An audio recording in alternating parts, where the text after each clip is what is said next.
Hello everyone, நான் தான் உங்கள் அசார். இன்னைக்கு நம்ம என்ன பார்க்க போறோம்னா சைக்காலஜி ஆஃப் மணியில் 5th topic, getting wealthy versus staying wealthy.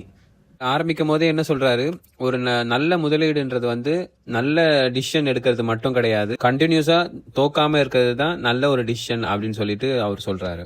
அப்புறம் அந்த வெல்த் இருக்கிறதுக்கு நல்ல வழி அப்படின்னு பார்த்தீங்கன்னா ரொம்ப சிக்கனமாகவும் எதையுமே நம்பாதீங்க, எதையுமே நம்பி இருக்காதீங்கன்றத ஒரு கலவையா அந்த மென்டாலிட்டி வரணும் அப்படின்னு சொல்லிட்டு சொல்றாரு. இதுக்கு எடுத்துக்காட்டா ஒரு 2 பேரை சொல்றாரு.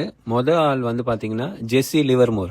அவர் பாத்தீங்கன்னா 1877 பிறக்கிறாரு. அமெரிக்கால பாத்தீங்கன்னா ஒரு சிறந்த புரோக்கர் ஏஜென்டா இருக்காரு, ஸ்டாக் புரோக்கரா இருக்காரு. அவரோட 30வது வயசுலயே பாத்தீங்கன்னா கிட்டத்தட்ட $100 மில்லியன் சம்பாரிச்சிருக்காரு. அவ்வளவு சம்பாரிச்சிருக்காரு அவர்.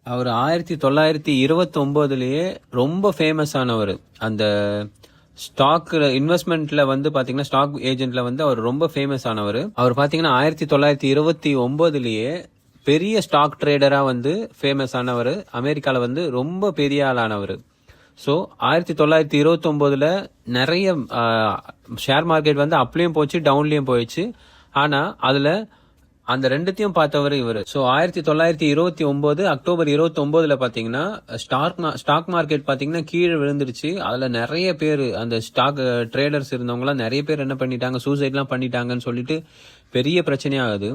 ஸோ அவங்க ஒய்ஃப் பாத்தீங்கன்னா ரொம்ப பதட்டத்தோட இருக்காங்க. ஐயோ, இவர் ஒரு ஸ்டாக் ட்ரேடர்ல, சரி பதட்டமா இருக்காங்க. ஆனா அந்த இதுல அவரு கிட்டத்தட்ட 3 மில்லியனுக்கு மேல சம்பாரிச்சிட்டாரு. அவரோட பணம் பாத்தீங்கன்னா அவ்வளவு பணம் சேர்த்திருக்காரு அந்த ஸ்டாக் மார்க்கெட் விழுற அப்போ.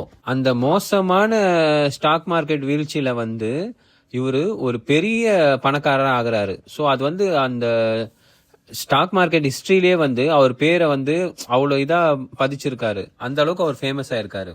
அதுல இன்னொருத்தர் மென்ஷன் பண்றாரு. அவர் பேர் என்னன்னா ஆப்ரஹாம் ஜெமன்ஸ்கின்னு சொல்லிட்டு. அவர் பாத்தீங்கன்னா பெரிய பில்டர். அவர் ரியல் எஸ்டேட் இதுல வந்து செம்ம பெரிய ஆளு.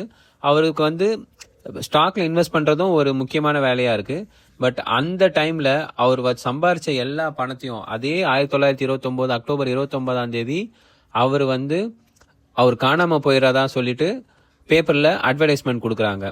கடைசியா அவங்க வீட்டுக்கு அவங்களுக்கு கிடைச்ச இன்ஃபர்மேஷன் என்னன்னா, அவரு அந்த ஸ்டாக் மார்க்கெட் ஆபீஸ்ல இருந்து வெளியே வந்து அவர் கையில இருந்த சில டாக்குமெண்ட்ஸை கிழிச்சு ரோட்ல அப்படியே சுக்குநூறா கிழிச்சு தூளா தூக்கி வெளியில போட்டு போனதா சொல்றாங்க. அதுதான் அவரை பார்த்த கடைசி நியூஸா அவங்களுக்கு வந்து கிடைக்குது. ஸோ அதுக்கப்புறம் அவரை பத்தி எந்த நியூஸும் வரல. ஸோ இப்போ இதுல பாத்தீங்கன்னா